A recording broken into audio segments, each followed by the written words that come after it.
Stern কলেজৰ women চেলৰ পৰা এইটো মানে আগৰ পৰাই আমি ভাবি আহিছিলোঁ যে এনেধৰণৰ এটা কৰ্মশালা আমি কলেজৰ যিখিনি ছোৱালী আছে সেই তেওঁলোকৰ কাৰণে আমি অৰ্গেনাইজ কৰিম, কিন্তু আগতে আমি এইখিনি সুবিধা পোৱা নাছিলোঁ বা এনেকৈ টাইমখিনিও আমি মানে ভালকৈ মেনেজ কৰিব পৰা নাছিলোঁ। কিন্তু এতিয়া যিহেতু মানে আমি এটা ভাল সময় পাইছোঁ, তো সেইটো কাৰণে মানে আমাৰ অকল আমাৰ কলেজৰ ষ্টুডেণ্টখিনিও নহয়, ওচৰ পাজৰৰ স্কুলেই হওক বা আন এডুকেশ্যনেল ইনষ্টিটিউট হওক তেওঁলোকেও আহিব পাৰে, তেওঁলোকেও ইয়াতে জইন কৰিব লাগে।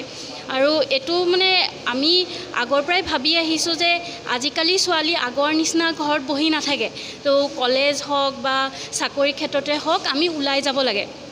আৰু ওলাই যাওঁতে আমাৰ প্ৰথম মানে ইয়াতো হৈছে নিজৰ বা মোৰ ঘৰৰ পেৰেণ্টছৰ যে কেইটা বাজিলে, কেনেকৈ আহিব। তো এইটো যিটো আমি কৰ্মশালা পাতিছোঁ সেইটো অকল 10 ডেজৰ কাৰণে পাতিছোঁ।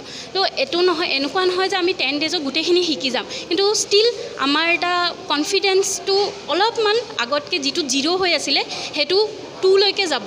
তো আমাৰ প্ৰচেষ্টা সেইখিনিয়ে যে আমি কলেজৰ ষ্টুডেণ্টখিনি বা মেইনলি ছোৱালীখিনিক সেইখিনি আৰু যে নিজে ওলাই যাব পৰাকৈ, আৰু আজিকালি আমি নিউজত দেখিয়ে থাকোঁ ঘটনাবোৰৰ কথা বা কি ইনচিডেণ্ট হৈ আছে, সেইকাৰণে মানে অলপ সজাগ হ'বৰ কাৰণে আৰু নিজকে কেনেকৈ মানে কিছুমান ইনচিডেণ্টৰ পৰা আমি কেনেকৈ বচাব পাৰোঁ।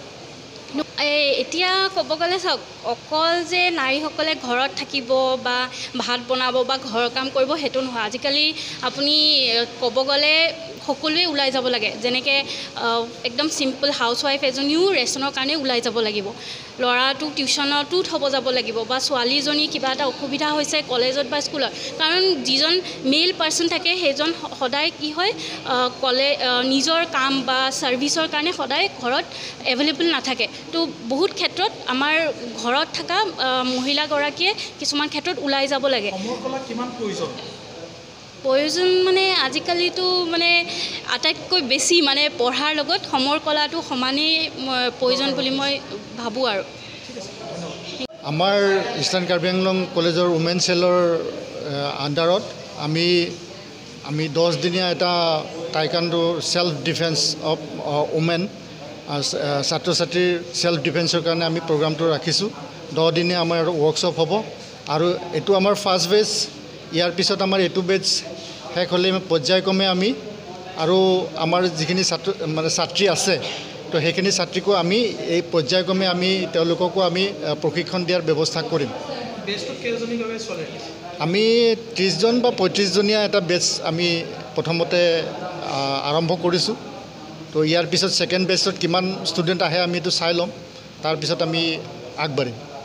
নাই, বৰ্তমান সময়তো প্ৰয়োজনীয়তা বহুত, কাৰণ আমি ছ'চিয়েল মিডিয়াত আমি দেখি আহিছোঁ যে আমাৰ যুৱতীসকলক বিভিন্ন সময়ত আমাৰ মিছবিহেভ কৰে, আৰু গতিকে তেওঁলোকে যদি প্ৰশিক্ষণ নাথাকিলে তেওঁলোকে নিজকে আত্মৰক্ষা কৰিব নোৱাৰে, আৰু যাতে তেওঁলোকৰ তেনেকুৱা কিবা ছিটুৱেশ্যন আহিলে যাতে আত্মৰক্ষা কৰিব পাৰে, সেইটোকে আমি মানে তেওঁলোকক অলপ মানে প্ৰশিক্ষণ হিচাপে তেওঁলোকক ছেল্ফ ডিফেন্সৰ কাৰণে দিব বিচাৰিছোঁ।